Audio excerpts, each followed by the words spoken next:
Safety concerns at the Zaporizhzhia nuclear plant in Ukraine after the Russian-occupied site is temporarily disconnected from the national power grid. To Ukraine next, where there's growing concern over safety at Europe's largest nuclear power plant, which is now held by Russian forces. The final two working reactors at the Zaporizhzhia power plant were cut off from Ukraine's power grid on Thursday. The country's nuclear agency said the problem was caused by nearby fires that damaged overhead electricity lines. The power was later restored, but the incident rang alarm bells far beyond Ukraine's borders. A nuclear power plant, and I believe I said this yesterday, should never be an active war zone. And so we have said Russia should agree to demilitarize the zone around the plant and agree to allow an international Atomic Energy Agency visit as soon as possible to check on the safety and security of the systems.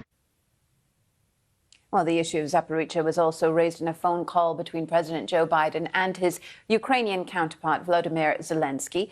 The two leaders called for Russia to return full control of the Zaporizhzhia nuclear power plant to Ukraine and for the International Atomic Energy Agency to gain access, I should say, to the plant. Now, the head of the agency, Rafael Grossi, told the BBC earlier this week that he expects to lead a mission to Zaporizhzhia in the coming days. Meanwhile, I want to tell you about how Vladimir Putin has signed a decree to increase Russia's army by 10% to about 2 million people. Now, just over half the total personnel will be soldiers, though it's not yet clear if the numbers will be boosted through volunteers or broader conscription. While no official death tolls are available, Russian forces have suffered heavy losses as a result of the war in Ukraine. The increase is due to come into effect from January next year. The president of Ukraine says Europe faced the prospect of a radiation disaster on Thursday when a Russian-occupied nuclear plant was disconnected from the country's power grid.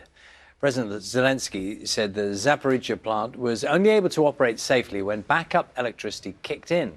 There's growing concern over fighting near the complex, which is the largest nuclear plant in Europe.